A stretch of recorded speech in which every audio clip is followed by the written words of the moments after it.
La guerre froide, un nom qui évoque tout de suite 45 ans de tensions, d'espionnage, de peur nucléaire, mais sans jamais de guerre ouverte entre les deux géants. Alors comment est-ce que c'est possible? Aujourd'hui, on va décortiquer ce conflit complètement hors norme en suivant les notes super détaillées d'un étudiant qui a tout synthétisé. Allez, c'est parti. Juste après avoir combattu ensemble, voilà que les anciens alliés se déchirent. En fait, le monde se fracture en deux visions, mais alors totalement opposées. D'un côté, on a le bloc de l'Ouest, avec les États-Unis en tête, qui prône la démocratie, les libertés individuelles, tout ça.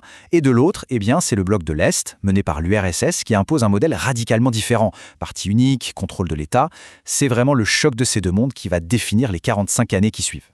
La Seconde Guerre mondiale est à peine terminée qu'un rideau de fer, pour reprendre l'expression culte de Churchill, tombe sur l'Europe.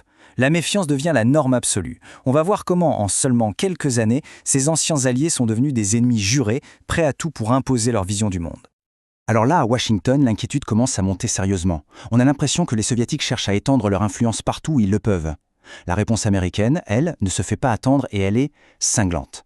Le président Truman annonce sa fameuse doctrine. Et le mot d'ordre est simple, l'endiguement. Il faut contenir, stopper l'avancée communiste par tous les moyens. C'est vraiment ça qui va devenir la pierre angulaire de toute la stratégie américaine pour les 40 ans à venir. Mais attention, la stratégie n'est pas que militaire, loin de là. Pour les Américains, le meilleur vaccin contre le communisme, c'est la prospérité économique. Et c'est toute la logique du plan Marshall. Une aide financière absolument colossale, des milliards de dollars, pour reconstruire une Europe en ruine et, bien sûr, s'assurer qu'elle reste solidement ancrée dans le camp de l'Ouest. Évidemment, à Moscou, le plan Marshall est perçu comme une tentative de corruption capitaliste.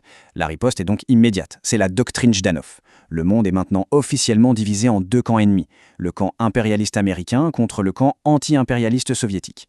Et pour être bien sûr que personne ne dévie de la ligne, on crée le Cominform. Officiellement un bureau d'information, mais en réalité un outil pour contrôler très fermement tous les partis communistes d'Europe. La fracture est désormais totale. Et la première grande épreuve de force, elle a lieu où? À Berlin.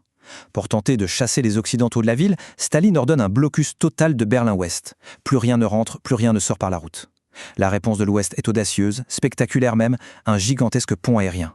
Pendant presque un an, jour et nuit, des avions vont ravitailler 2 millions de Berlinois. C'est une démonstration de force incroyable et une immense victoire morale pour le camp occidental. Après cette première phase de confrontation très intense, les choses évoluent un peu. De nouveaux visages arrivent à la tête des deux blocs, comme Khrouchtchev en URSS. Mais surtout, une nouvelle réalité s'impose. Une réalité terrifiante qui va, paradoxalement, forcer les deux camps à coexister. La menace nucléaire. Ce graphique, il illustre parfaitement ce concept qui fait froid dans le dos, l'équilibre de la terreur. Regardez bien, dès le début des années 50, les deux superpuissances possèdent la bombe H, des centaines de fois plus puissante que celle d'Hiroshima. Concrètement, ça veut dire qu'ils ont le pouvoir de s'anéantir mutuellement plusieurs fois. C'est ce qu'on appelle la destruction mutuelle assurée. Et le paradoxe dans tout ça, c'est que cette peur absolue va empêcher une guerre directe. Personne n'ose appuyer sur le bouton. Mais cette coexistence, ça n'empêche pas les crises, bien au contraire. À Berlin, par exemple, des milliers d'Allemands de l'Est fuient chaque jour vers l'Ouest. C'est un exode qui humilie le régime communiste. La solution qu'ils trouvent est radicale, brutale. Dans la nuit du 12 au 13 août 1961, ils construisent un mur. Le mur de la honte, qui va séparer des familles entières et devenir le symbole le plus visible, le plus tragique de la guerre froide. La question se pose alors, cette coexistence pacifique, est-ce que c'était vraiment solide? Jusqu'où la tension pouvait-elle monter avant que tout n'explose pour de bon? La réponse, terrifiante, arrive en octobre 1962. Des avions espions américains découvrent quoi? Des rampes de lancement de missiles nucléaires soviétiques installées à Cuba, juste sous le nez des États-Unis. Pendant 13 jours, le monde entier retient son souffle. On est au bord du gouffre. Kennedy impose un blocus naval, les navires soviétiques approchent, la guerre nucléaire n'a jamais été aussi proche. Finalement, à la dernière minute, des négociations secrètes permettent à Khrouchtchev de faire machine arrière et de retirer ses missiles. Le monde a vraiment frôlé l'apocalypse. Après avoir regardé l'abîme nucléaire dans les yeux, les deux superpuissances comprennent qu'il faut absolument changer les règles du jeu. C'est un véritable électrochoc. Ils décident qu'il est temps de mettre en place des garde-fous pour éviter qu'une telle crise se reproduise. C'est le début d'une nouvelle ère, la détente. Et comme on le voit ici, cette nouvelle ère se traduit par une activité diplomatique intense. On installe le fameux téléphone rouge entre Washington et Moscou pour communiquer directement en cas de crise. On signe des traités cruciaux pour limiter des armements stratégiques, les fameux accords SALT. Il y a même des gestes spectaculaires comme la visite du président américain Nixon en Chine communiste. Bref, le mot d'ordre, c'est de se parler pour éviter de se battre. Mais voilà, cette période d'apaisement vole en éclats en 1979. L'URSS envahit l'Afghanistan pour soutenir un régime communiste qui vacillait. Pour les États-Unis, c'est une trahison inacceptable. C'est la preuve que Moscou n'a pas du tout renoncé à ses ambitions expansionnistes. La détente est morte et enterrée. C'est le début d'une nouvelle période de confrontation glaciale que certains ont même appelée la guerre fraîche. On entre maintenant dans la toute dernière phase, la tension remonte d'un cran.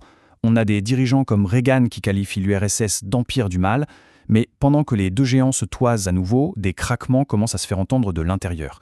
Le monde bipolaire commence à se fissurer. Parce que l'idée de bloc monolithique, parfaitement uni, c'est un peu un mythe. À l'ouest, par exemple, la France du général de Gaulle n'hésite pas à claquer la porte du commandement intégré de l'OTAN, histoire d'affirmer son indépendance. Mais c'est vraiment à l'est que les fissures sont les plus profondes et les plus violemment réprimées. Les soulèvements en Hongrie en 1956 ou le printemps de Prague en 1968 sont écrasés dans le sang par les chars soviétiques. Ça révèle au grand jour la nature oppressive du régime communiste.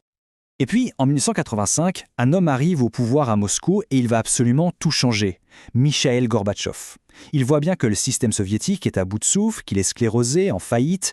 Pour essayer de le sauver, il lance deux réformes révolutionnaires. La perestroïka, pour restructurer l'économie, et la glasnost, pour introduire plus de transparence et de liberté de parole. Il ne le sait pas encore, mais il vient d'ouvrir la boîte de Pandore. Et à partir de là, tout s'accélère à une vitesse vertigineuse. La glasnost libère une parole qui était contenue depuis trop longtemps, et les peuples de l'Est réclament la liberté. Gorbatchev prend une décision historique. Il ne va pas envoyer les chars. Et là, l'impensable se produit en novembre 1989. Le mur de Berlin tombe sous les pioches d'une foule en liesse. C'est un véritable raz de marée. En quelques mois à peine, tous les régimes communistes d'Europe de l'Est s'effondrent, les uns après les autres. Et le point final de cette histoire incroyable, comme l'indique sobrement cette note, arrive en décembre 1991.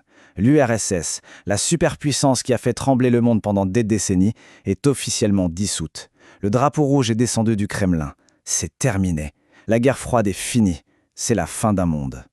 Mais est-ce que c'est vraiment la fin de l'histoire? L'OTAN, qui a été créée pour contrer l'URSS, est toujours là, elle s'est même élargie.